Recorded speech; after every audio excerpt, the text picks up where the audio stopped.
please, can you make another video teaching us about phrasal verbs? Phrasal verbs, I need help with phrasal verbs. Oh, you do ya? All right, well, I solved your problem. Here I am to teach you about phrasal verbs today, right now. Pay attention. So I had this great idea. I am a podcast listener. I love listening to podcasts. And I was listening to one of my favorite podcasts called Volley for Serve by Aiden and Ryan Mitchell, or with Aiden and Ryan Mitchell. I don't know. They are a couple guys from New York State, not New York City, New York State, blonde, in their early 20s, younger than me.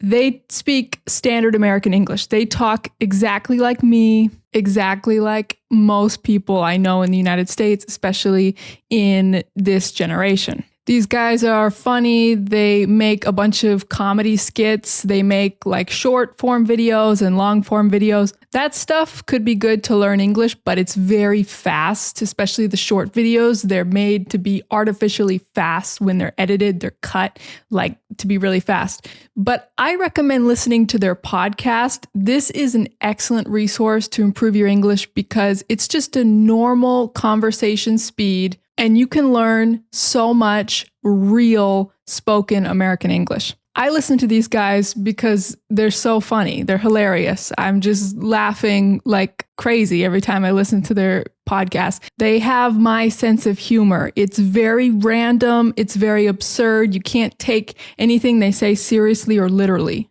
They're just constantly saying nonsense, but it's funny. This is my sense of humor. I'm going to put the links to their Volley for Serve podcast and their main channel, the Micho Brothers, in the description or the comments. I don't know. It'll be somewhere. They're on YouTube. They're also on Spotify. So I had this great idea to listen to one of their podcast episodes. I think they have about 20 out right now because they started it recently. They only post once a week on Mondays. I had this idea to go back and listen to the first episode. Really, I could have picked any episode, but I listened to the first one. The episodes are about an hour long, and I sat there with my pen and paper, and I wrote down phrasal verbs that they used in natural conversation that I wanted to teach you guys. Some of these you might already know, but they're a good refresh. Some of them you might not know. And I didn't write down every single one because you guys already know like basic phrasal verbs. You already know I wake up in the morning. If somebody tells you to get out of here, you know what they're saying. But I wrote down 17 phrasal verbs that you may or may not know that are really good to know.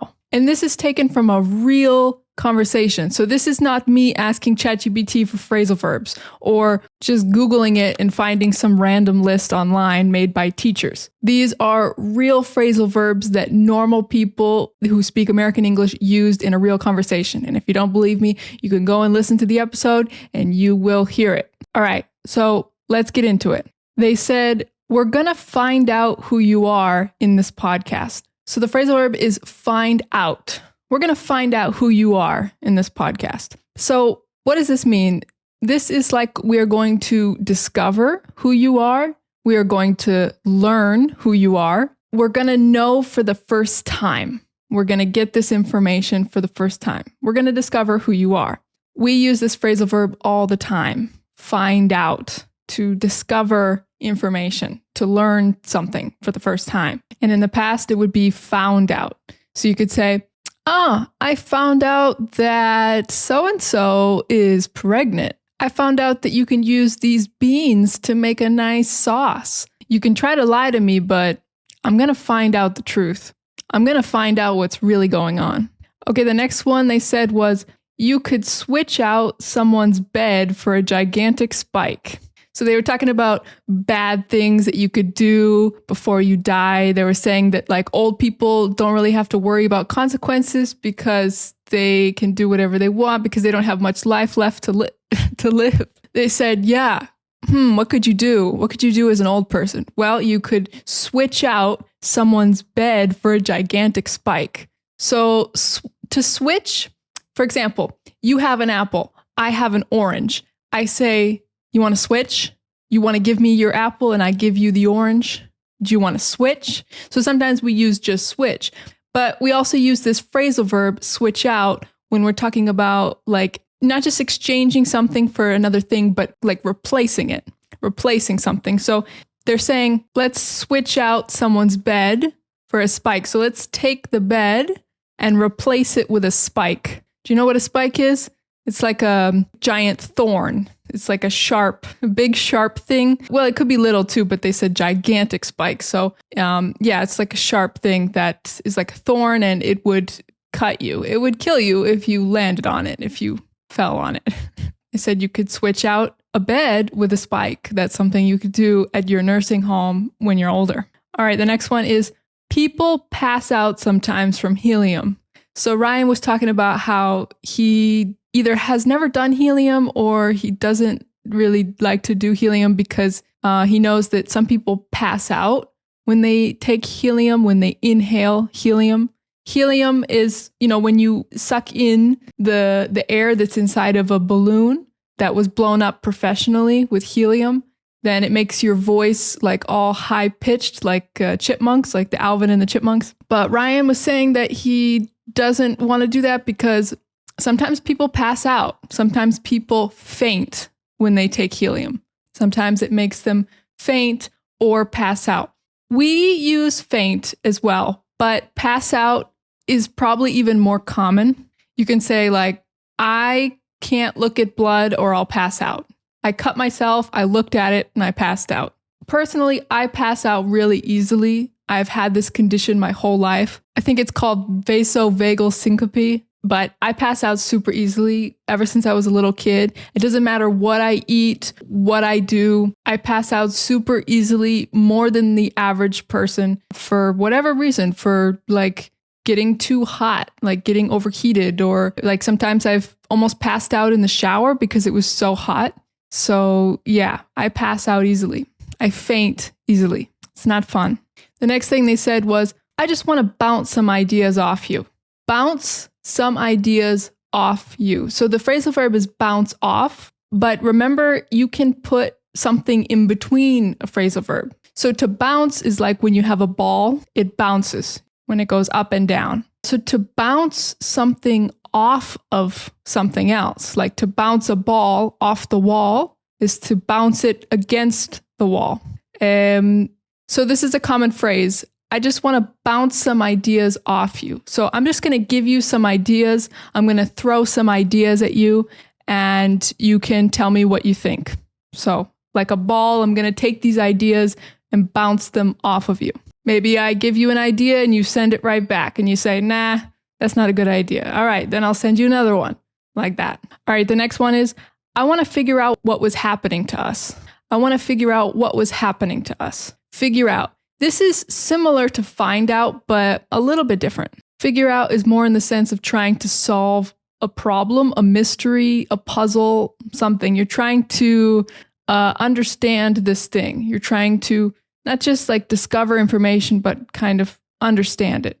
I'm trying to figure out this math problem. I'm trying to figure out if he likes me or not. I figured out how to cook blah, blah, blah without burning it. So they said, I want to figure out what was happening to us. So they don't understand what was happening to them, so they want to figure it out. Okay, and then next they were talking about time travel. Aiden was saying how he doesn't really want to go back in time. He doesn't really want to live in another time period. He thinks modern time, the modern times, is the best time to live. And his reasoning is this. He says, I don't want to miss out on any medicines or progress we've made in civil rights. So he said, I don't want to miss out on any medicine. So to miss out on something, this is the phrasal verb, miss out on, or to miss out. So maybe somebody invites you to a party and there's going to be a bunch of free food there. And you say, well, I wouldn't want to miss out on all that free food. Or maybe you say, I don't know if I want to go to the party. And your friend says, you're going to miss out. You're going to miss out on all that food. So you could say just miss out. But if you're saying the specific thing that you're going to miss out on, then you need on. Miss out on the food. Miss out on something. Or just miss out. You're going to miss out. I don't want to miss out. We have this acronym that is FOMO, and it stands for fear of missing out. So some people have FOMO, where they always have to do stuff and say yes to things because they have this fear of missing out. They don't want to miss out on opportunities or activities or whatever. I personally don't have FOMO. I'm not concerned about missing out on anything. I'm not that interested in a lot of activities. I don't know. I get bored easily. So Aiden said he doesn't want to miss out on any medicines. So the medicines of modern times that we didn't have in the past, Aiden doesn't want to miss out on these medicines or the progress we've made in civil rights. Yeah, personally, I agree with Aiden. As a woman, I would not want to go live in the past. I would not want to go live in a time or place where I had less human rights granted to me or accepted by my community, my society. So I'd only want to go to the past if I was going to a certain time or place in history where I did have the human rights that I have now as a woman. All right, next one. They said the buildup and the aftermath are not necessarily the most fun. So Ryan was talking about sneezing. He said the sneeze is pleasurable, it's enjoyable, but the buildup and the aftermath are not necessarily the most fun. So the buildup is this time before the thing happens where it's kind of growing, right? It's growing and then you sneeze, right? So you get this urge to sneeze, this desire to sneeze, and then you sneeze. So this is the buildup, and then the aftermath is after the sneeze. So he said the buildup isn't that great, but the sneeze itself is pretty great. The next one is, we should go through historical heroes of history and talk about what horrible things they did. This is a little redundant, historical heroes of history. But the phrasal verb here is go through. We should go through historical heroes of history. Like imagine there's a list of the historical heroes throughout, all the heroes we've had throughout history, the famous people who've done great things, supposedly. He said, we should go through this list, like look at each one or consider each one, to go through the list. And we should kind of expose any bad things that they did.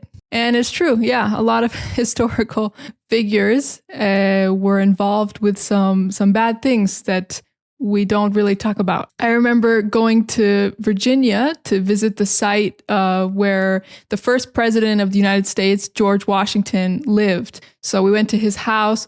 And yeah, George Washington had slaves. And so we saw the little place where the slaves lived. And yeah, a lot of people back then were involved in, what was normal at the time that nowadays we would think is horrible. So yeah, it's interesting. So you can use this phrasal verb, go through. Maybe you have a backpack full of stuff and you're trying to find one particular thing in your backpack. And so you're going through your backpack trying to find that one thing. Or maybe it's not physical, maybe it's mental. Like you're going through this list of things in your mind to consider everything on the list. Like, okay, I'm grocery shopping right now. I'm going through the list of things that we need to buy in my head. I didn't write it down, but I'm like going through the list in my head. Okay, I got that. Oh, I still need that. I need to get that. Like this. It's pretty self-explanatory. Go through pretty easy. All right, the next one. The worst is when they don't follow up with anything. Okay, so they were talking about how sometimes people just text you like, hey, what are you doing tomorrow? What are you doing on Saturday?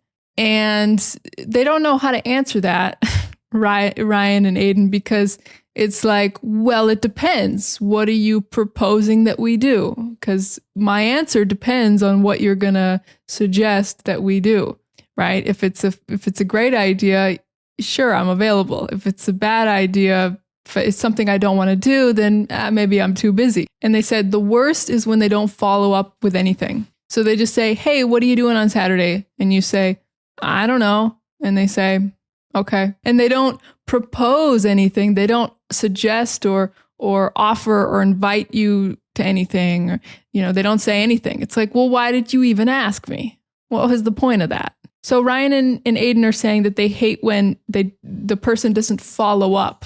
So they ask the question and then they don't follow up with any other plan, any other idea. So to follow up is just to continue with that thought or that task, or just to continue with it and do the second part of it or whatever. Like maybe when you apply for a job or some kind of thing, you send an application. It might be a good idea to follow up on your application, to check in, to send them a message and say, hey, did you get my application? Blah, blah, blah. I'm interested, whatever, to follow up, because they might have missed it the first time, or they might just need that reminder or that extra push. So that would be following up if you email them again and say, hey, I'm still interested in that position. All right, the next one is you have so much to catch up on. You have so much to catch up on. So I think they were still talking about time travel or something. I don't know. They were saying how you're a person from the past. You don't know about this thing and this thing and this thing of modern times. And so you have so much to catch up on. So there's so much you need to learn. You're so behind. You're so behind with the information, with the modern knowledge. You need to catch up on the modern stuff. You need to learn it. You need to inform yourself. You need to catch up on it. You're behind. And then at one point they said, Google it, look it up. Look it up is something we say all the time. It means just to look for something on the internet, to Google something, to search for something. It doesn't have to be on Google. It could be on anything, but it could be on AI or whatever, but just look it up. It's like, search for it. Because we don't really say search, even though when you go to the Google page, you might see the word search, like the search bar. But we don't say search it, really. We say look it up, look it up. So I wonder how old that actor is. I'm going to look it up. I'm going to look up the age of that actor. I'm going to look up his age. So usually we use look it up for like simple information that you can just search online and find it. But you could also look something up in a book. You could have a dictionary and you need to look up a word in the dictionary. So that's probably where it comes from. And then now we use it with the internet. Just the phrasal verb look up would be literally to look up with your eyes. But look it up like that. We say it like that. Look it up. I got to look it up. I looked it up in the past. I looked it up. That is now a different meaning.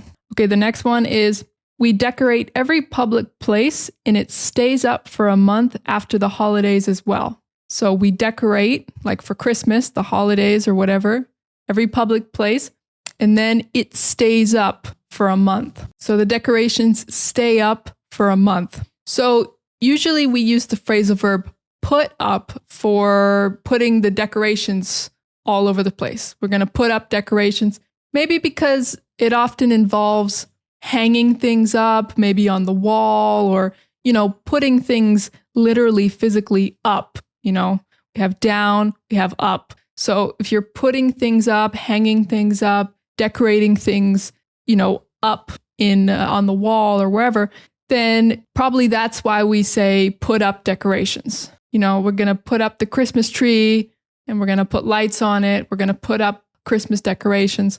And then the decorations stay up. They stay up for a month, maybe. So they stay in the place where we put them up. I mean, they stay there. They stay up. Yeah, they don't have to be all physically up. You don't have to only use this if the decorations are up on something. You can use it just in general, like we decorate every public place and the decorations stay up for a month. So they stay there in every public place for a month. That's it. The next one is, I like just sitting around in it. Okay, so Aiden was talking about how he likes to wear suits. He likes to dress up in like formal attire, formal clothes, but not necessarily go anywhere. He just likes to sit around in it. So sometimes we use sit around or lay around to talk about just randomly sitting or laying maybe around the house, in random places in the house or wherever. I might say, I'm just laying around all day. I'm not doing anything, just laying around. In this case, Aiden says he's got a suit on, but he's just sitting around. He's not doing anything. He's not going anywhere. He's just sitting around. He's just sitting around in it, sitting around in the suit. Okay, then they were talking about Star Wars. They said how the evil side or the dark side of Star Wars, they don't really have a good reason to join the dark side. And Aiden was just making fun of them and said, they just say, join the dark side, give in to your hatred. So this means just to surrender to your hatred. You have this hatred inside of you, just surrender to it, just give in to it and join the dark side. Imagine you have a parent and a child, and the child really wants something. And the parent says, no, we're not going to get that. We're not going to do that. And the child is insistent. The child says, I want it. And if the parent says, okay, fine, the parent is giving in to the child. The parent is giving in. The parent gave in to their child. So it's like to surrender, to say, okay, fine, yes, okay, I accept. That is giving in.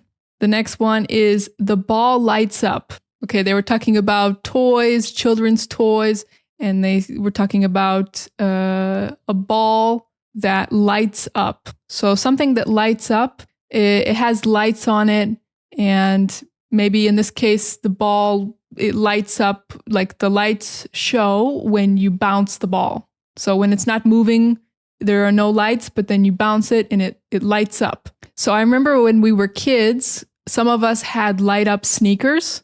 So we had these shoes that would light up. They would make, lights. You could see lights on them when you move. Yeah, kids love things that light up. Any toy that lights up is probably going to sell. Okay, the next thing they said is they don't need to reel you in with the sequel product. Okay, so still talking about children's toys, kids' toys. They said sometimes they're just trying to sell you one product. They just want you to buy that one thing and that's it. They're not trying to reel you in with a second product. So to reel in is like when you're fishing and you have a fishing pole and you cast it and then you reel it in. So when you do this to the fishing pole, or it would be like this, you're reeling in the fishing line. So we use this phrasal verb probably even more often with other things that are not even related to fishing. But it has the same meaning, right? So I'm reeling you in, I'm pulling you in. You might use some kind of advertising or some kind of tactic strategy to reel people in to your store or to buy your product or for whatever reason. You can imagine how this could be used. But so they said they don't need to reel you in with the sequel product. So the second product, they don't need to reel you in for that. They just want you to buy the first product. And the final phrasal verb that I wrote down from this episode was, I keep getting them mixed up. So mixed up, this is a very common phrasal verb. I keep getting them mixed up is just, I keep getting them confused. I keep confusing them. I keep mixing these two things in my mind.